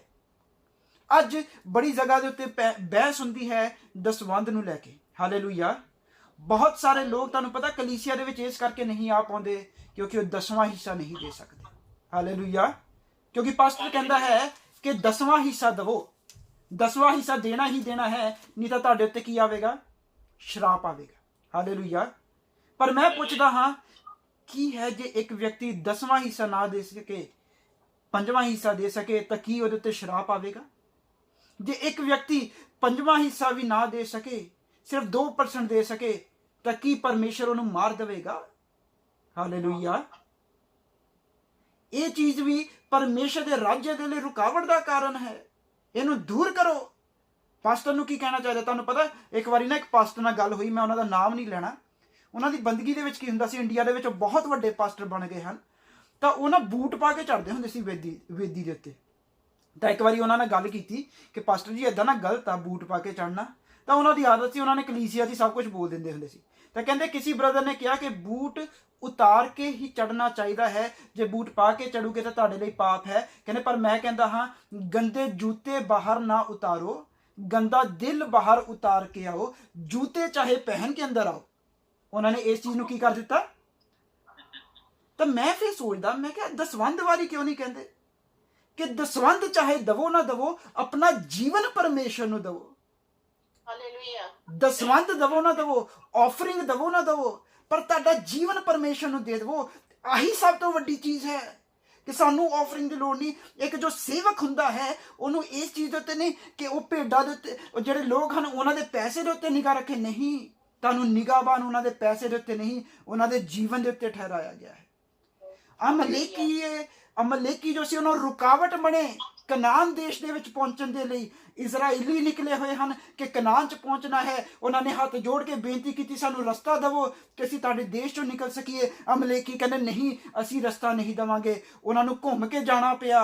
ਪਰਮੇਸ਼ਰ ਉਹਨਾਂ ਨੂੰ ਕਨਾਨ 'ਚ ਤਾਂ ਲੈ ਗਿਆ, ਪਰ ਅਮਲੇਕੀਆਂ ਨੇ ਜਿਨ੍ਹਾਂ ਨੇ ਰਸਤਾ ਰੋਕ ਦਿੱਤਾ, ਜਿਨ੍ਹਾਂ ਨੇ ਰੁਕਾਵਟ ਪੈਦਾ ਕਰ ਦਿੱਤੀ, ਉਹਨਾਂ ਨੂੰ ਉਹਦਾ ਖਾਮਿਆਜ਼ਾ ਭੁਗਤਣਾ ਪਿਆ। ਹਾਲੇਲੂਇਆ। ਸੋ ਇਹ ਜੋ ਛੋਟੀਆਂ ਚੀਜ਼ਾਂ ਜੋ ਸਾਡੀ ਨਿਗਾਹ ਦੇ ਵਿੱਚ ਤਾਂ ਠੀਕ ਹਨ। ਨੀਤੀ ਵਚਨ ਇੱਕ ਵਾਰੀ ਫੇਰ ਮੈਂ ਤੁਹਾਡੇ ਸਾਹਮਣੇ ਲਿਆਉਣਾ ਚਾਹੁੰਦਾ ਹਾਂ। ਨੀਤੀ ਵਚਨ ਦੇ ਵਿੱਚ ਕੀ ਅਸੀਂ ਪੜ੍ਹਿਆ ਸੀਗਾ, ਦੁਬਾਰਾ ਪੜ੍ਹ ਦੀਜੀਏ। ਕੀ ਸੀਗਾ? ਨੀਤੀ ਵਚਨ 21 ਉਹਦੀ 2 ਆਇਤ। ਫਿਰ ਖਤਮ ਕਰ ਰਿਹਾ ਹਾਂ। मनुष्य का सारा चाल चलन अपनी दृष्टि में तो ठीक होता है, परंतु यहोवा मन को जांचता है। ਹਾਲੇਲੂਇਆ। ਮਨੁੱਖ ਦਾ ਸਾਰਾ ਚਾਲ ਚਲਨ ਉਹਦੀ ਦ੍ਰਿਸ਼ਟੀ ਦੇ ਵਿੱਚ ਤਾਂ ਚੰਗਾ ਹੁੰਦਾ ਹੈ, ਪਰ ਮੇਰਾ ਪਰਮੇਸ਼ਰ ਜੋ ਹੈ ਉਹ ਦਿਲ ਨੂੰ ਜਾਂਚ ਲੈਂਦਾ ਹੈ। ਸੋ ਤੁਸੀਂ ਉਹਨੂੰ ਧੋਖਾ ਨਹੀਂ ਦੇ ਸਕਦੇ। ਤੁਸੀਂ ਉਹਨੂੰ ਨਹੀਂ ਕਹਿ ਸਕਦੇ ਕਿ ਤੇਰੇ ਲਈ ਪਰਮੇਸ਼ਰ, ਤੇਰੇ ਚੜਾਵਿਆਂ ਦੇ ਲਈ ਹੀ ਤਾਂ ਇਹਨਾਂ ਨੂੰ ਮੈਂ ਕਹਿੰਦਾ ਰਿਹਾ। ਉਹਨਾਂ ਨੂੰ ਜੇ ਪੁੱਛੋ, ਤੁਸੀਂ ਉਹਨਾਂ ਨੂੰ ਡਰਾਉਂਦੇ ਸੀਗੇ, ਤੁਸੀਂ ਸ਼ਰਾਪਿਤ ਕਹਿੰਦੇ ਸੀ ਉਹਨਾਂ ਨੂੰ, ਤੇਰੇ ਚੜਾਵੇ ਲਈ ਨਹੀਂ। ਹਾਲੇਲੂਇਆ। ਪਰਮੇਸ਼ਰ ਮਨਾਂ ਨੂੰ ਜਾਂਚਦਾ ਹੈ। ਜੇ ਇੱਕ ਵਿਸ਼ਵਾਸੀ ਹੈ ਔਰ ਵਿਸ਼ਵਾਸੀ ਇਹਨਾਂ ਚੀਜ਼ਾਂ ਨੂੰ ਸੋਚਦਾ ਹੈ ਕਿ ਨਹੀਂ ਮੈਂ ਆਦਰ ਨਹੀਂ ਕਰਦਾ, ਉਹ ਕਰਦਾ, ਜਿੱਦਾਂ ਵੀ ਚੱਲਣਾ ਚੱਲੂਗਾ, ਨਹੀਂ। ਤੁਹਾਡੀ ਨਿਗਾਹ ਦੇ ਵਿੱਚ ਆ ਚੀਜ਼ਾਂ ਠੀਕ ਲੱਗਦੀਆਂ ਹੋਣਗੀਆਂ, ਪਰ ਮੇਰੇ ਪਰਮੇਸ਼ਰ ਦੀ ਨਿਗਾਹ ਦੇ ਵਿੱਚ ਇਹ ਚੀਜ਼ਾਂ ਗਲਤ ਹਨ। ਹਾਲੇਲੂਇਆ। ਸੋ ਇਹਦੇ ਤੋਂ ਸਿਰਫ ਇੱਕੋ ਤਰ੍ਹਾਂ ਬਚ ਸਕਦੇ ਹੋ। ਪਰਮੇਸ਼ਰ ਦੇ ਅੱਗੇ ਪ੍ਰਾਰਥਨਾ ਕਰੀਏ ਕਿ ਪਰਮੇਸ਼ਰ ਆਪਣਾ ਆਤਮਾ ਮੈਨੂੰ ਦੇ, ਪਵਿੱਤਰ ਆਤਮਾ ਦੇ ਨਾਲ ਭਰਪੂਰ ਕਰ, ਕਿਉਂਕਿ ਜਦ ਪਰਮੇਸ਼ਰ ਦਾ ਆਤਮਾ ਤੁਹਾਡੇ ਅੰਦਰ ਆਵੇਗਾ ਤਾਂ ਤੁਹਾਨੂੰ ਉਹ ਸਿਖਾਵੇਗਾ ਕਿ ਕਿਸ ਤਰੀਕੇ ਦੇ ਨਾਲ ਚੱਲਣਾ ਹੈ। ਉਹ ਤੁਹਾਨੂੰ ਕਹੇਗਾ ਕਿਹੜੀ ਚੀਜ਼ਾਂ ਠੀਕ ਹਨ, ਕਿਹੜੀਆਂ ਗਲਤ ਹਨ। ਹਾਲੇਲੂਇਆ। ਜਿੱਦਾਂ ਤੁਸੀਂ ਉਹਦੇ ਵਿੱਚ ਪਰਿਪੂਰਨ ਹੁੰਦੇ ਜਾਓਗੇ, ਪਵਿੱਤਰ ਆਤਮਾ ਦੇ ਵਿੱਚ ਹੋਰ ਜ਼ਿਆਦਾ ਪਰਿਪੂਰਨ ਹੁੰਦੇ ਜਾਓਗੇ, ਉਸ ਤਰ੍ਹਾਂ ਉਹ ਬਰੀਕ ਬਰੀਕ ਗੁਨਾਹ ਵੀ ਤੁਹਾਨੂੰ ਦੱਸਦਾ ਜਾਵੇਗਾ, ਤੁਹਾਨੂੰ ਨਿੱਕੀ ਨਿੱਕੀ ਗੱਲਾਂ ਵੀ ਦੱਸਦਾ ਜਾਵੇਗਾ। ਫਿਰ ਜਦ ਤੁਸੀਂ ਨਹਾਉਂਦੇ ਹੋਵੋ, ਜਦ ਤੁਸੀਂ ਆਰਾਮ ਨਾਲ ਬਹਿ ਕੇ ਕੌਫੀ ਪੀਂਦੇ ਹੋਗੇ, ਤੁਹਾਡੇ ਬੌਸ ਦਾ ਫੋਨ ਆਵੇਗਾ ਔਰ ਪੁੱਛਣਗੇ ਹਾਂਜੀ ਫੋਨ ਰਿੰਗ ਹੋਇਆ, ਤਾਂ ਆਪਣੇ ਬੱਚੇ ਨੂੰ ਫਿਰ ਤੁਸੀਂ ਆ ਨਹੀਂ ਕਹੋਗੇ, ਜਾ ਕਹਿ ਦੇ ਕਿ ਡੈਡੀ ਨਹਾਉਂਦੇ ਪਏ ਹਨ। ਹਾਲੇਲੂਇਆ। ਕਿਉਂਕਿ ਝੂਠ ਤਾਂ ਝੂਠ ਹੈ। ਹਾਲੇਲੂਇਆ। ਪਵਿੱਤਰ ਆਤਮਾ ਤੁਹਾਨੂੰ ਕਹੇਗਾ ਨਹੀਂ ਆ ਝੂਠ ਹੈ, ਤੂੰ ਏਦਾਂ ਨਹੀਂ ਕਹਿਣਾ। ਉਹਨੂੰ ਆ ਨਹੀਂ ਕਹੋਗੇ ਡੈਡੀ ਘਰ ਨਹੀਂ ਹਨ, ਨਹੀਂ, ਝੂਠ ਹੈ। ਪਵਿੱਤਰ ਆਤਮਾ ਤੁਹਾਨੂੰ ਕਹੇਗਾ। ਮੈਂ ਤੁਹਾਨੂੰ ਦੱਸਦਾ ਹਾਂ, ਅੱਜ ਜਦ ਕਈ ਵਾਰੀ ਅਸੀਂ ਟਿਸ਼ੂ ਵਗੈਰਾ ਯੂਜ਼ ਕਰਦੇ ਹਨ, ਇੱਥੇ ਕੀ ਹੁੰਦਾ ਹੈ, ਮੈਂ ਗੱਡੀ ਦੇ ਵਿੱਚ ਬੈਠਾ ਹੋਇਆ ਟਿਸ਼ੂ ਯੂਜ਼ ਕੀਤਾ, ਉਹਦੇ ਤੋਂ ਬਾਅਦ ਇੱਕ ਵਾਰੀ ਕੀ ਹੋਇਆ, ਮੈਂ ਸਿੱਟਣ ਲੱਗਾ, ਫਿਰ ਮਨ ਦੇ ਅੰਦਰ ਆਵਾਜ਼ ਆਈ ਨਹੀਂ ਗਲਤ ਹੈ। ਹਾਲੇਲੂਇਆ। ਗਲਤ ਹੈ। ਇਹਦੀ ਜਗ੍ਹਾ ਡਸਟਬਿਨ ਹੈ, ਇਹਦੀ ਜਗ੍ਹਾ ਸੜਕ ਨਹੀਂ ਹੈ। ਹਾਲੇਲੂਇਆ। ਮਤਲਬ ਪਵਿੱਤਰ ਆਤਮਾ ਬਰੀਕੀਆਂ ਦੇ ਵਿੱਚ ਤੁਹਾਨੂੰ ਲੈ ਜਾਵੇਗਾ, ਹੋਰ ਜ਼ਿਆਦਾ ਬਰੀਕੀਆਂ ਦੇ ਵਿੱਚ, ਹੋਰ ਜ਼ਿਆਦਾ ਬਰੀਕੀਆਂ ਦੇ ਵਿੱਚ। ਉਹ ਤੁਹਾਨੂੰ ਯਿਸੂ ਦੇ ਸਵਰੂਪ ਦੇ ਵਿੱਚ ਬਦਲ ਦੇਵੇਗਾ। ਹਾਲੇਲੂਇਆ। ਔਰ ਜਦ ਤੁਸੀਂ ਬਦਲੋਗੇ, ਫਿਰ ਮੈਂ ਤੁਹਾਨੂੰ ਦੱਸਦਾ ਹਾਂ, ਫਿਰ ਪੌਲੁਸ ਕਹਿੰਦਾ ਕਿ ਮੈਂ ਮਸੀਹ ਵਰਗੀ ਚਾਲ ਚੱਲਦਾ ਹਾਂ ਤਾਂ ਮੈਂ ਜਾਣਦਾ ਹਾਂ ਮੈਂ ਚੰਗੀ ਕੁਸ਼ਤੀ ਲੜਿਆ। ਪੌਲੁਸ ਕਹਿੰਦਾ ਮੈਂ ਜਾਣਦਾ ਹਾਂ ਕਿ ਮੈਂ ਜੇ ਮਰਾਂਗਾ ਤਾਂ ਮੈਂ ਉੱਥੇ ਜਾਵਾਂਗਾ ਤਾਂ ਮੇਰੇ ਲਈ ਮੁਕਟ ਤਿਆਰ ਹਨ। ਫਿਰ ਕਹਿ ਸਕੋਗੇ ਐਵੇਂ ਨਾ ਹਵਾ ਦੇ ਵਿੱਚ ਕੌਂਦੇ ਫਿਰੋ ਕਿ ਜੀ ਜਾ ਕੇ ਗੋਦੀ 'ਚ ਬੈਠਾਂਗੇ, ਨਹੀਂ। ਹਾਲੇਲੂਇਆ। ਹਜੇ ਤਿਆਰੀ ਦੀ ਲੋੜ ਹੈ ਔਰ ਪਵਿੱਤਰ ਆਤਮਾ ਹੀ ਹੈ ਜੋ ਤੁਹਾਨੂੰ ਤਿਆਰ ਕਰ ਸਕਦਾ ਹੈ। ਹਾਲੇਲੂਇਆ। ਸੋ ਪਵਿੱਤਰ ਆਤਮਾ ਇਸੇ ਕਰਕੇ ਮੇਰੇ ਪਰਮੇਸ਼ਰ ਨੇ ਕਿਹਾ ਕਿ ਪ੍ਰਭੂ ਯਿਸੂ ਮਸੀਹਾ ਨੇ ਕਿਹਾ ਪੂਰਾ ਹੋਇਆ। ਪੂਰਾ ਕੀ ਹੋਇਆ? ਕੁਰਬਾਨੀਆਂ ਪੂਰੀਆਂ ਹੋਈਆਂ। ਹੁਣ ਤੁਹਾਨੂੰ ਕੁਰਬਾਨੀ ਦੀ ਲੋੜ ਨਹੀਂ। ਹੁਣ ਫਿਰ ਪ੍ਰਭੂ ਯਿਸੂ ਕਹਿੰਦੇ ਕਿ ਜਦ ਤੱਕ ਉੱਤੋਂ ਸ਼ਕਤੀ ਨਾ ਮਿਲੇ ਯਰੂਸ਼ਲਮ 'ਚ ਨਾ ਜਾਇਓ ਔਰ ਪਵਿੱਤਰ ਆਤਮਾ ਦੀ ਉਡੀਕ ਕਰੋ। ਕਿਉਂ ਯਿਸੂ ਨੇ ਪਵਿੱਤਰ ਆਤਮਾ ਤੁਹਾਨੂੰ ਕਿਹਾ ਕਿ ਉਹਦੀ ਉਡੀਕ ਕਰੋ? ਕਿਉਂਕਿ ਤੁਹਾਨੂੰ ਲੋੜ ਹੈ। ਤੁਸੀਂ ਪਵਿੱਤਰ ਆਤਮਾ ਤੋਂ ਬਗੈਰ ਤੁਸੀਂ ਉਹਦੇ ਰਾਜ ਦੇ ਵਿੱਚ ਜਾ ਹੀ ਨਹੀਂ ਸਕਦੇ। ਹਾਲੇਲੂਇਆ। ਅਸੀਂ ਪਿਛਲੀ ਵਾਰੀ ਕੀ ਪੜ੍ਹਿਆ ਸੀ? ਜਦ ਤੱਕ ਤੂੰ ਜਲ ਔਰ ਆਤਮਾ ਤੋਂ ਜਨਮ ਨਹੀਂ ਲੈਂਦਾ ਤਦ ਤੱਕ ਤੂੰ ਪਰਮੇਸ਼ਰ ਦੇ ਰਾਜ ਨੂੰ ਦੇ ਵਿੱਚ ਵੜਨਾ ਤਾਂ ਦੂਰ ਦੀ ਗੱਲ ਹੈ, ਦੇਖ ਵੀ ਨਹੀਂ ਸਕਦਾ। ਹਾਲੇਲੂਇਆ। ਕੇਵਲ ਵਿਸ਼ਵਾਸ ਕਰਨਾ ਨਹੀਂ ਕਾਫੀ। ਤੁਹਾਨੂੰ ਪਤਾ ਵਿਸ਼ਵਾਸ ਤਾਂ ਬਾਈਬਲ ਕਹਿੰਦਾ ਹੈ ਦੁਸ਼ਟ ਆਤਮਾ ਵੀ ਵਿਸ਼ਵਾਸ ਕਰਦਾ ਹੈ ਔਰ ਪਰਮੇਸ਼ਰ ਤੋਂ ਡਰਦਾ ਹੈ। ਹਾਲੇਲੂਇਆ। ਅੱਜ ਕਹਿੰਦੇ ਹਨ ਵਿਸ਼ਵਾਸੀ ਜੋ ਹਨ, ਵਿਸ਼ਵਾਸੀਆਂ ਦਾ ਨਿਆਏ ਨਹੀਂ ਹੋਵੇਗਾ, ਨਹੀਂ ਨਿਆਏ ਹੋਵੇਗਾ। ਹਾਲੇਲੂਇਆ। ਵਿਸ਼ਵਾਸੀਆਂ ਦਾ ਨਿਆਏ ਹੋਵੇਗਾ ਜੀ। ਬਾਈਬਲ ਕਹਿੰਦਾ ਹੈ ਨਿਆਏ ਮੈਂ ਘਰ ਤੋਂ ਸ਼ੁਰੂ ਕਰਾਂਗਾ, ਘਰ ਦੇ ਲੋਕਾਂ ਤੋਂ ਨਿਆਏ ਸ਼ੁਰੂ ਕਰੂੰਗਾ। ਬਾਈਬਲ 'ਚ ਲਿਖਿਆ ਹੈ। ਬਾਈਬਲ ਲਿਖਿਆ ਜੇ ਧਰਮੀ ਇੰਨੀ ਮੁਸ਼ਕਿਲ ਨਾਲ ਬਚੇਗਾ ਤਾਂ ਪਾਪੀ ਦਾ ਕੀ ਹਾਲ ਹੋਵੇਗਾ। ਹਾਲੇਲੂਇਆ। ਕਿਹੜੀ ਸਿੱਖਿਆ, ਕਿੱਥੇ ਗਵਾਚੇ ਫਿਰਦੇ ਹੋ। ਹਾਲੇਲੂਇਆ। ਸੋ ਪਵਿੱਤਰ ਆਤਮਾ ਨੂੰ ਮੰਗਣਾ ਸ਼ੁਰੂ ਕਰੀਏ ਔਰ ਪਵਿੱਤਰ ਆਤਮਾ ਨੂੰ ਪਾ ਕੇ ਵਚਨ ਨੂੰ ਪੜ੍ਹ ਕੇ ਉਹ ਛੋਟੀ ਛੋਟੀ ਚੀਜ਼ਾਂ ਜੋ ਵੀ ਪਰਮੇਸ਼ਰ ਦੀ ਨਿਗਾਹ ਦੇ ਵਿੱਚ ਅਬੋਮੀਨੇਸ਼ਨਸ ਹਨ, ਜੋ ਵੀ ਉਹਦੀ ਨਿਗਾਹ ਦੇ ਵਿੱਚ ਗਲਤ ਹੈ, ਜੋ ਵੀ ਉਹਦੀ ਨਿਗਾਹ ਦੇ ਵਿੱਚ ਖਰਾਬ ਹੈ, ਉਹਨੂੰ ਨਾਸ਼ ਕਰੀਏ। ਹਾਲੇਲੂਇਆ। ਤਾਂ ਫਿਰ ਪਰਮੇਸ਼ਰ ਦੇ ਵੱਲੋਂ ਤੁਹਾਡੇ ਲਈ ਸੁੱਖ ਦੇ ਦਿਨ ਆਉਣਗੇ। ਫਿਰ ਪਵਿੱਤਰ ਆਤਮਾ ਤੁਹਾਡੇ ਅੰਦਰ ਆ ਜਾਵੇਗਾ। ਹਾਲੇਲੂਇਆ। ਸੋ ਪਰਮੇਸ਼ਰ ਇਹਨਾਂ ਵਚਨਾਂ ਤੇ ਆਸ਼ੀਸ਼ ਦੇਵੇ। ਹਾਲੇਲੂਇਆ।